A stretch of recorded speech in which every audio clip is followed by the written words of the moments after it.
Hello. Hi, everyone. Or anyone. Thanks for joining me tonight. Tonight, we're talking about resolutions. This is the second part of a two-part video. So last week, we were talking about how to pick a resolution, and this week we're talking about how to stick with a resolution. This was a suggestion by my friend Kate. Thank you, Kate. But if you have a suggestion or if you have a topic that you want covered, let me know. Comment on this video. You can let me know anything. I plan to do this every Thursday.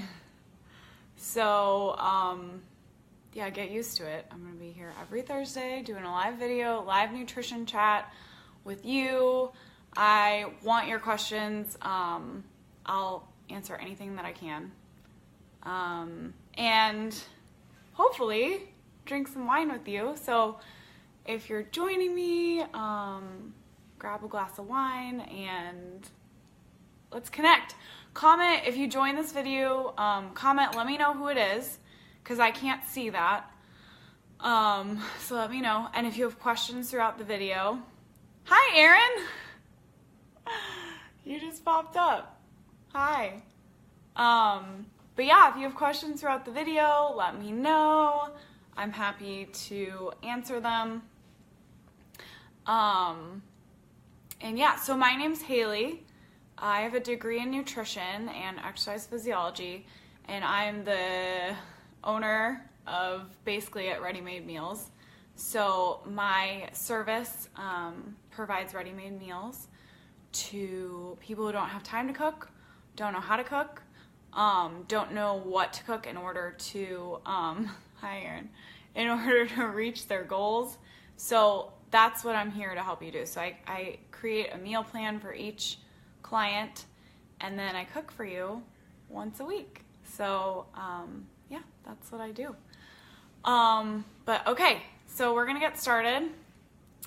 Cheers. Wine and nutrition talk. Hi Miles.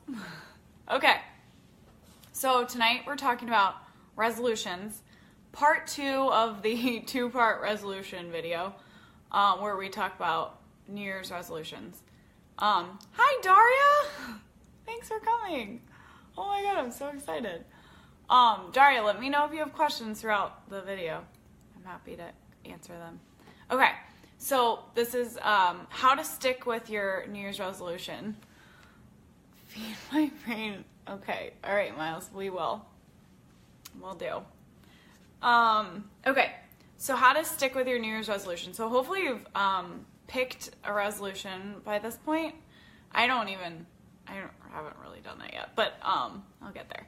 So you've got a resolution, and now is like the time of year when we hear about how, 99% of people don't stick with their resolution, and you probably won't either. It gets kind of depressing. So these are like quick tips, tools to help you actually follow through. So first of all, choosing like one goal as opposed to 5. That's going to be hugely beneficial. Our brain can only handle so much at one time. So just choosing one thing and sticking with that. If there are 4 or 5 things that you want to change, that's fine. But do it one at a time. So once you finish one resolution, move on to the next one. Don't try to do them all at once. It's too much. It's overwhelming.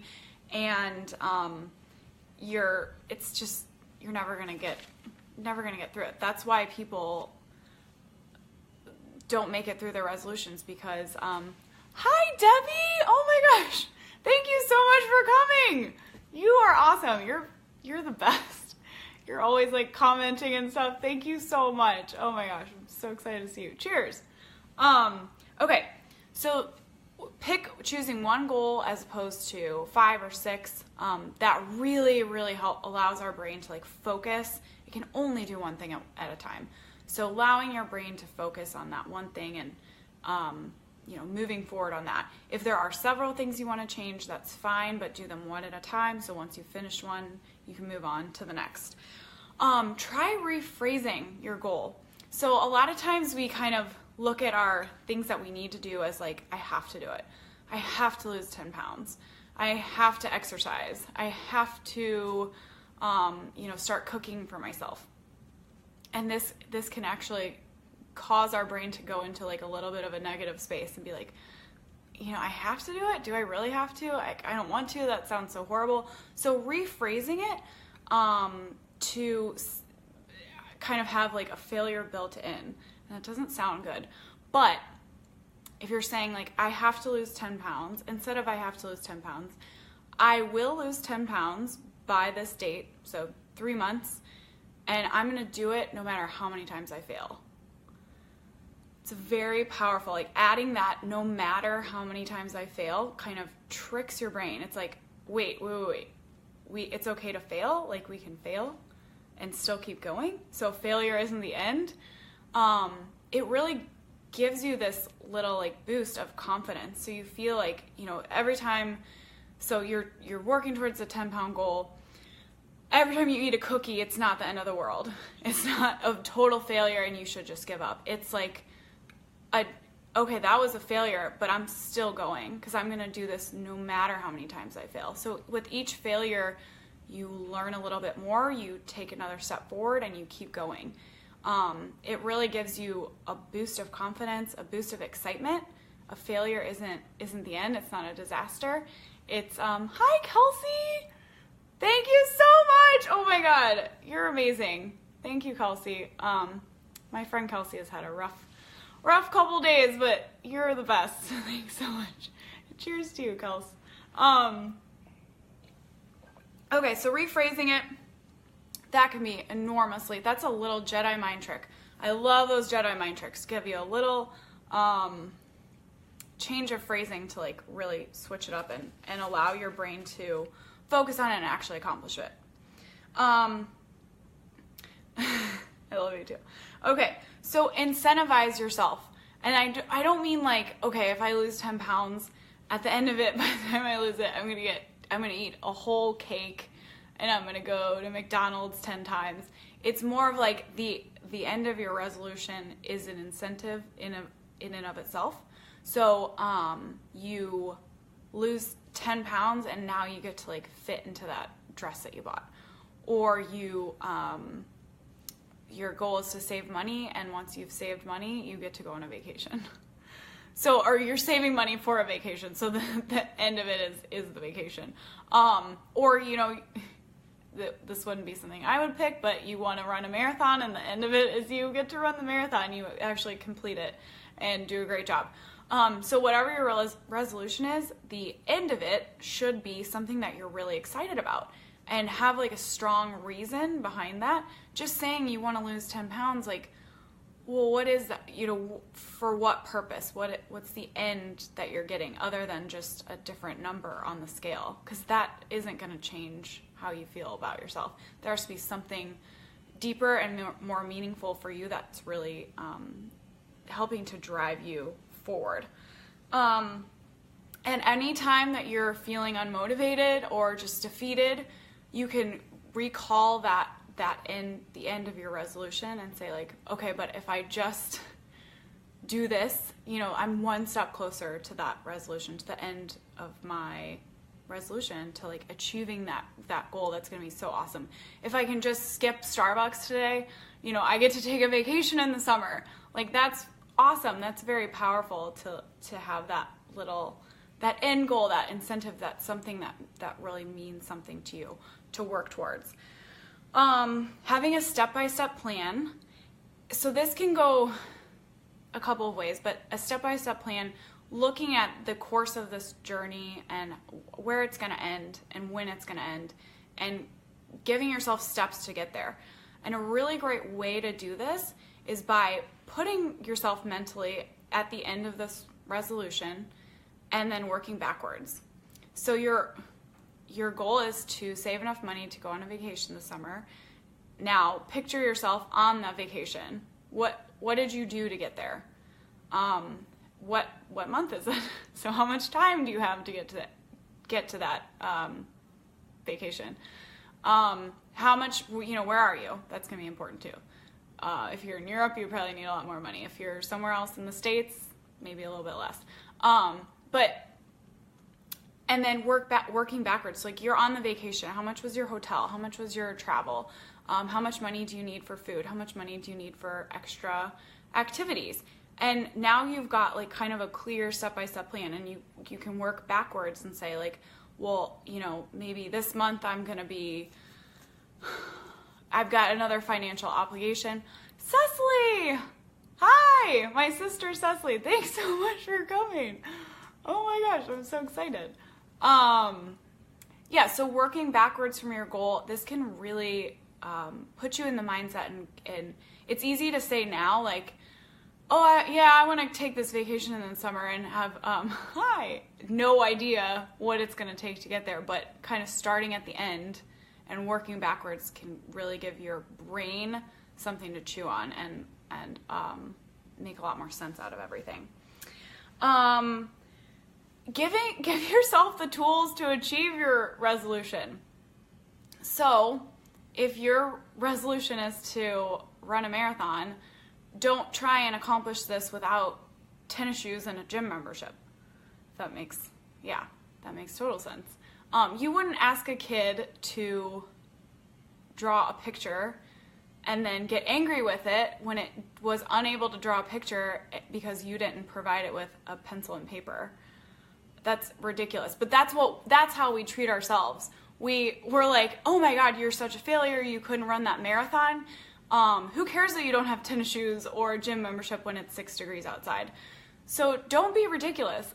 Give yourself what you need in order to get to where you want to go. If your goal is to save money, you need to have, maybe a savings account or a daily plan for what you might cut out that might be adding to your expenses. So those tools are going to be huge, and you need to identify those tools for yourself and figure out what they're going to be in order to actually make this goal happen. Make it reasonable. So you cannot expect to overhaul all of the habits that you've spent your entire life creating in a week or even a month. That's not reasonable. And also you need to focus on one thing at a time, and be easy on yourself because it's not going to happen overnight. So if your goal is to lose 20 pounds, don't set that for yourself for the next month. Maybe you set that for yourself for the next 6 months. Giving yourself a reasonable goal, something that is actually achievable, is hugely different than, I don't know what it's different than, but it has to be reasonable. It has to be something that you're actually going to be able to achieve. Otherwise, it's too much. It's too overwhelming, and there's no way you'll ever get there. Holding yourself accountable. This is huge. It's really easy to set a goal and then never actually follow through on it, because who knows? Who cares? So telling people about it, talking to people about it can be really powerful. And then finding a partner to accomplish that goal with you, or maybe they don't even have the same goal, but they're also on a path or trying to do something that seems really difficult. And you guys can talk to each other about, where you're doing good and where you're not doing so good. And having that partner in a difficult situation can be huge. And they might be able to shed some light on where you're doing really good and where you're not doing really good. That can be hugely beneficial. But other than that, holding yourself accountable is identifying your purpose and being honest with yourself about what that purpose is. So last week I mentioned it was I want to lose weight so I can look good in a bikini. And a lot of us wouldn't necessarily say that because it sounds very vain, and it's not a real reason. So I can look good, that's not a real reason. If that's your reason, that's okay. You need to be honest with yourself about that. The more honest you are about what you want and why you want it, the closer you are to actually achieving that. If you're just saying, in the back of your mind, you're saying, I want to look good in a bikini, and you're telling yourself, I'm going to lose 10 pounds, but you're just not, you're constantly avoiding the real reason as to why. You're disconnecting your purpose from your actions. So being honest is just one step closer to your goal. And that purpose is going to become that much more powerful when you actually identify it and think about it and look at it for what it is. And then focusing on your accomplishments instead of your failures, our brain will go to work on whatever we pick out. So if you're trying to run a marathon and you didn't really work out today, and at the end of the day you're like, there's no way I'm gonna be able to run this marathon because I didn't even exercise today. Your brain is gonna say, you're right. You know what, you skipped your workout, you sat at your desk all day, you didn't even pack your gym bag, like you didn't even try. It's gonna go to work to focus on all of the ways that you failed if that's what you tell it to look for. So instead of doing that, end the day or whatever the situation might be with, you know what, I didn't do that, but look at all the things that I did do. So maybe instead of running the 2 miles that you're supposed to, you took a 10-minute walk.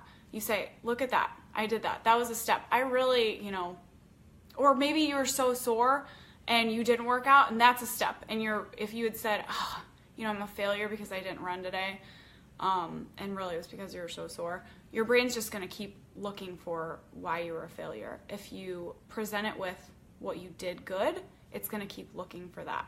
So focus on your accomplishments. Don't let your brain get you down, or use that to your advantage, so that you can just get that much closer. Tracking your progress, having like a calendar, a journal, an Excel spreadsheet, I don't know how fancy you are, to track your progress, like your daily progress. This most small, minute thing that you did to get closer to your resolution is huge, because in that day, it might not seem like a lot. You might be like, oh my God, all I did today was, I ate 1 serving of vegetables. That's it. Write it down, because over the course of 30 days or 100 days, you're going to look back and be like, look at all of the things that I did. I walked on that day when I was too sore to run. And I, even though that one day I ate cookies the whole day, I also I found a way to incorporate a vegetable. Whatever it is, however small it is, looking at these things as a cumulative whole, as opposed to tiny, insurmountable little things, they're suddenly huge, and you've suddenly recognized how much you're changing and growing, and all the things that you did to work towards this resolution. It's amazing. It's so powerful. And then work on it every day, no matter how small it is. So there's this, it's a Japanese word. It's called Kaizen. I think that's how you pronounce it. It's Kaizen, and there's a book about it, there's a book about it. And he just talks about what Kaizen is, which is basically, it's a Japanese term, which directs you to focus on really small things. So you kind of bypass your fear response, which our brains have built in to keep us safe and away from dangerous situations. But it's just small steps, the smallest step. So a Kaizen step might be just asking yourself a question. What's one step I can take today to get closer to my goal? And that's so small and so harmless that our brain can't help but come up with answers, and that are really easy for us to act on. So if your goal is to run a marathon in 6 months, and you just say, instead of how can I run 26 miles, you're saying, how can I get closer to my goal today? What's one small step I can take? And it might just say, maybe walk for 10 minutes or something, go buy yourself a pair of tennis shoes or get a gym membership. But that it's just posing small, simple questions, and that our brain comes up with like tiny answers to that aren't scary. They're easy things that we can accomplish, and they over time add up to like you actually accomplishing your resolution or your goal.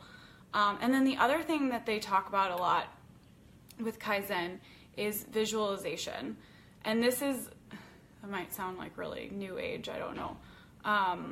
But it's literally 30 seconds of picturing yourself having accomplished whatever your resolution is. So if your resolution is to lose 10 pounds because you want to fit into that dress that you bought, you're just picturing yourself for 30 seconds in the dress, down 10 pounds. And that's it. And you do that once a day. And it's that simple, it's that easy, but it just that tiny amount of focus, sorry, lost connection there. Just that tiny amount of focus kind of switches our brain over and tells it that this is important and this is something that we're gonna work towards. And having that picture of yourself having already accomplished your goal can be really powerful and kind of trick your brain into just getting you there. Instead of having the normal candy bar after lunch, you only want half of it. It's just amazing, and it's very small, it's not scary, but it just slowly, gradually gets you closer to where you want to be. So that's kind of all I have. Hi, Jessica! Cheers! I don't know if you're drinking. Cheers. Hi. Does anyone have any questions? Because that's kind of all I brought. That's all I brought tonight. Cheers! Okay, so I'm doing these Facebook Lives every Thursday at between 5 and 6. Please bring your wine. I want to wine with you. I want to chat about nutrition with you. So bring your questions. I kind of have a list that I'm going to be working off of that other people have asked. But comment on this video if you have a question that you want answered, and we'll cover it in a Facebook Live. And then I'm going to post all of these on the page, so you can go back. You don't have to necessarily be there live, but it is fun. We get to like interact and like talk with each other. It's kind of like Skyping, except I can't see you. So yeah, thank you guys so much for coming tonight. This is awesome. This is the best Facebook Live I've had yet. I'm so excited. So next week, I'm going to talk about quick and easy meal prep. This was the one that was asked like a whole lot it was asked a lot. Thank you, Doria. It's asked a ton on my page, so we're doing quick and easy meal prep next week. Bring your wine. Okay, definitely bring Sue next week. I know she's having a glass of wine. Hi, Lydia!